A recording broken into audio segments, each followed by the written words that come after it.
England versus India 5 मॅचची test series. या सिरीजला सुरुवात होऊन 24 दिवस झाले, पण अजूनही विनर कोण हे डिसाईड झालं नव्हतं। ओव्हल इथली 5वी टेस्ट 5व्या दिवसापर्यंत गेली। शेवटच्या दिवशी इंग्लंडला जिंकायला 35 रन्स हवे होते, तर भारताला जिंकण्यासाठी 4 विकेट्स। आता मॅच गेली, सिरीज पण गेली। इंग्लंड भारताला भारी पडली असं बोलायला सुरुवात झाली होती। अर्थात ते बरोबरच होतं। 4 विकेट शिल्लक असताना 35 रन्स करणं इंग्लंडला त्यांच्याच होम ग्राउंडवर फारसं अवघड नव्हतं, पण शेवटच्या दिवशी जे घडलं ते चमत्कार, थ्रिल या सगळ्याच्या पलीकडचं होतं। त्याला कारण ठरला तो सिराजचा स्पेशल परफॉर्मन्स। ओव्हलच्या ढगाळ वातावरणात स्विंग होणाऱ्या पिचवर सिराजनं बॉल असा काही फिरवला की त्याचं उत्तर एकाही इंग्लिश बॅटरकडे नव्हतं। भारतानं ही मॅच 6 रन्सनं जिंकली आणि सिरीज 2-2 बरोबरीत सोडवली। भारताच्या 95 वर्षांच्या टेस्ट इतिहासात हा सर्वात कमी रन्सनं मिळालेला विजय आहे। विराट कोहली आणि रोहित शर्मानं रिटायरमेंट घेतल्यानंतरची टीम इंडियाची ही पहिलीच टेस्ट सिरीज। या सिरीजमध्ये 2-1 मागे पडल्यावर भारताच्या यंग टीमनं कमबॅक करून विजय मिळवला। टीम इंडियानं हे कसं साधलं, 5व्या टेस्टमध्ये भारतानं इंग्लंडचा कसा पराभव केला, शेवटच्या दिवशी सिराजचं मिया मॅजिक कसं चाललं याची स्टोरी सांगणारा हा व्हिडिओ। नमस्कार, मी शार्दुल आणि तुम्ही बघताय बोल भिडू। तारीख 31 जुलै, मॅचचा पहिला दिवस। या मॅचसाठी दोन्ही टीम्सकडून 4 चेंजेस करण्यात आले होते। जसप्रीत बुमराला वर्कलोड मॅनेजमेंटमुळे रेस्ट देण्यात आली, तर रिषभ पंत इंजुरीमुळे बाहेर झाला। शार्दुल ठाकूर आणि अंशुल कंबोज यांना बाहेर बसवण्यात आलं होतं। या चौघांच्या जागी टीम इंडियात करुण नायर, ध्रुव जुरेल, आकाशदीप आणि प्रसिद्ध कृष्णा यांची एंट्री झाली। इंग्लंडच्या टीममध्येही बेन स्टोक्स नव्हता, त्याच्या जागी ओली पोपनं इंग्लंडची धुरा सांभाळली। पोपनं टॉस जिंकला आणि भारताला बॅटिंगला बोलावलं। लंडनचं ओव्हल ग्राउंड, त्यावरचं हिरवं पिच, त्यात ढगाळ वातावरण, म्हणजे बॉल पहिल्या ओव्हरपासूनच स्विंग होणार होता। अशा परिस्थितीत भारताला बॅटिंग करणं अवघड जाणार असं वाटत होतं। झालंही तसंच। इंग्लंडच्या बॉलर्सनं भारताच्या ठराविक अंतरानं विकेट्स घेतल्या। पहिल्या दिवशी पावसानं सुद्धा खोळंबा केला, त्यामुळे फक्त 64 ओव्हर्सचाच गेम होऊ शकला। पहिल्या दिवशी भारताचा स्कोर होता 204 वर 6 विकेट्स। करुण नायर 52 आणि वॉशिंग्टन सुंदर 19 रन्स करून नॉट आउट राहिले। मग दुसऱ्या दिवसाचा खेळ सुरू झाला। नायर आणि सुंदर तसे सेट झाले होते, त्यामुळे भारत फाईट देणार असं वाटत होतं। पण इथं टीम इंडियाचा कडेलोट झाला। पुढच्या 5 ओव्हरमध्ये भारताची बॅटिंग गडगडली आणि टीम इंडिया 224 रन्सवर ऑल आऊट झाली। फक्त 69.4 ओव्हर्स खेळून टीम इंडियाकडून फक्त करुण नायर हाफ सेंचुरी मारू शकला। त्यानं 57 रन्स केले। साई सुदर्शननं 38 तर वॉशिंग्टन सुंदरनं 26 रन्स केले। पहिल्या इनिंगमध्ये इंग्लंडच्या फास्ट बॉलर्सनं स्विंग कंडिशन्सचा पुरेपूर फायदा घेतला। इंग्लंडसाठी गस ॲटकिन्सन हिरो ठरला।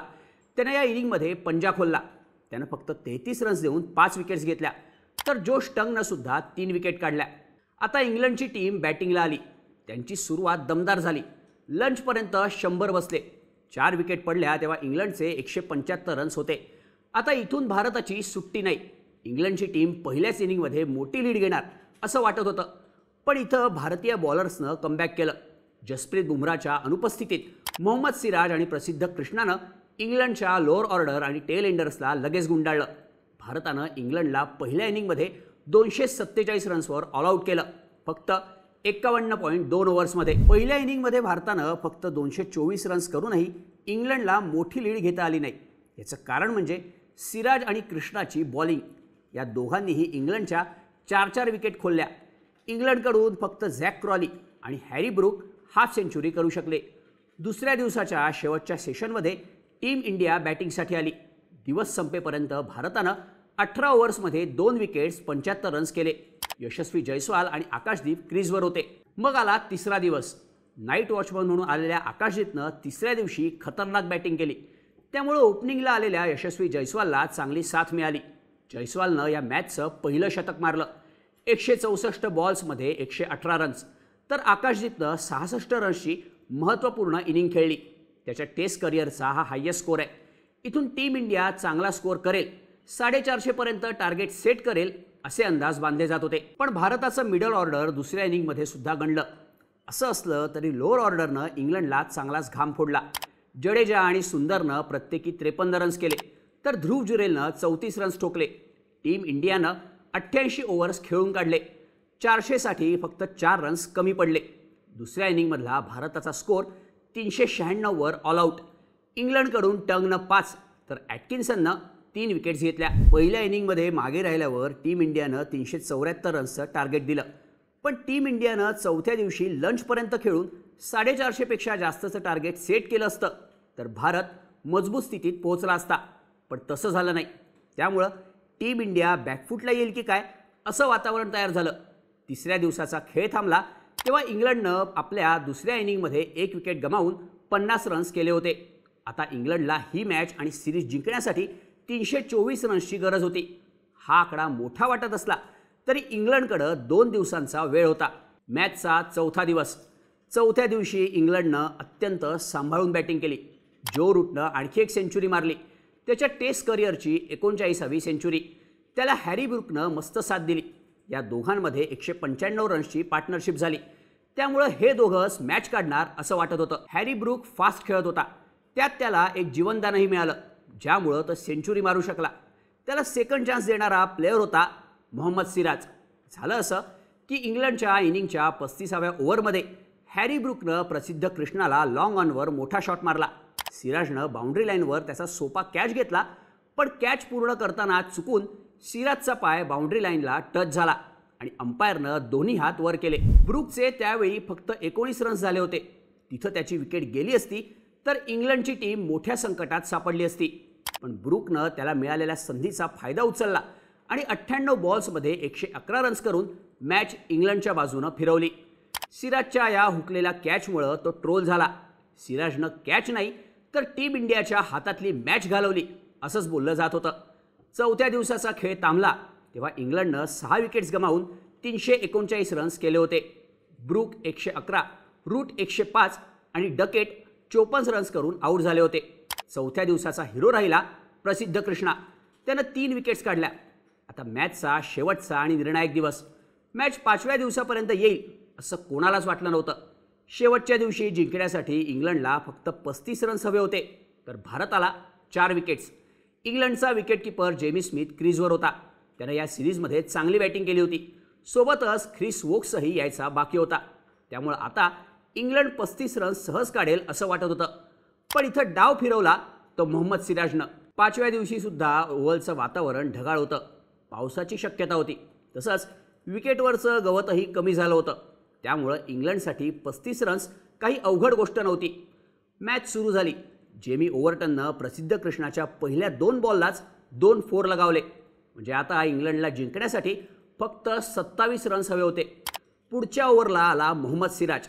ओव्हरच्या 3ऱ्या बॉलला सिराजनं दिवसाची पहिली विकेट घेतली. इंग्लंडच्या इनिंगची 7वी विकेट. सिराजनं स्मिथला outside off stump short ball टाकला जो त्याच्या बॉडीपासून दूर गेला. त्यानं मारण्याचा प्रयत्न केला पण बॉल बॅटला चाटून कीपरच्या हातात गेला. इंग्लंडला पहिला धक्का बसला होता. यानंतर प्रसिद्ध कृष्णाची 1 ओव्हर गेली आणि सिराज पुन्हा ओव्हर टाकण्यासाठी आला. आपल्या दुसऱ्या ओव्हरमध्ये त्यानं इंग्लंडची 2री विकेट काढली. सिराजनं ओव्हरटनला LBW आऊट केलं फक्त 9 रन्सवर. इथं मॅच फिरली होती. ती सिराजनं फिरवली होती. आता टीम इंडिया कॉन्फिडन्सनं खेळत होती. इथून इंग्लंडला 20 रन्स हवे होते आणि भारताला फक्त 2 विकेट. दिवसाच्या 7व्या ओव्हरमध्ये प्रसिद्धनं आणखी 1 विकेट काढली. खतरनाक यॉर्कर, 141चा स्पीड, जोश टंग क्लीन बोल्ड.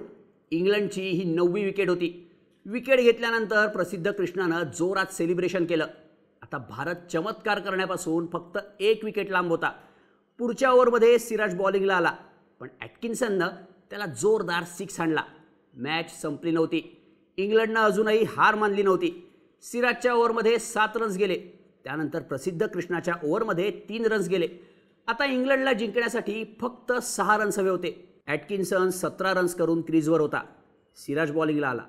ओव्हरचा पहिलाच बॉल त्यानं परफेक्ट यॉर्कर टाकला. 143ची स्पीड आणि ॲटकिन्सन क्लीन बोल्ड. संपलं. इंग्लंड 367वर ऑल आऊट. भारतानं करून दाखवलं, नडून दाखवलं आणि जिंकूनही दाखवलं. इंग्लंडवर 6 रन्सनं विजय मिळवला. हातातून गेलेली मॅच सिराजनं फिरवली होती आणि तीसुद्धा फक्त 1 तासात. भारतानं मॅच जिंकली आणि सिरीज 2-2नं बरोबरीत आणली. मोहम्मद सिराजनं या मॅचमध्ये एकूण 9 विकेट्स घेतल्या. दुसऱ्या इनिंगमध्ये त्यानं पंजा खोलला. शेवटच्या दिवशी त्यानं तासाभरात 3 विकेट्स काढल्या. त्याच्या परफॉर्मन्सच्या जोरावर भारतानं ऐतिहासिक विजयाची नोंद केली. सिराजला त्याच्या या परफॉर्मन्ससाठी प्लेअर ऑफ द मॅच पुरस्कारानं गौरवण्यात आलं. चौथ्या दिवशी ब्रुकची कॅच सोडल्यानंतर ट्रोल झालेल्या सिराजनं शेवटच्या दिवशी भारताला मॅच जिंकवून दिली होती. ही मॅच क्रिकेट फॅन्सच्या कायम लक्षात राहणार एवढं मात्र नक्की.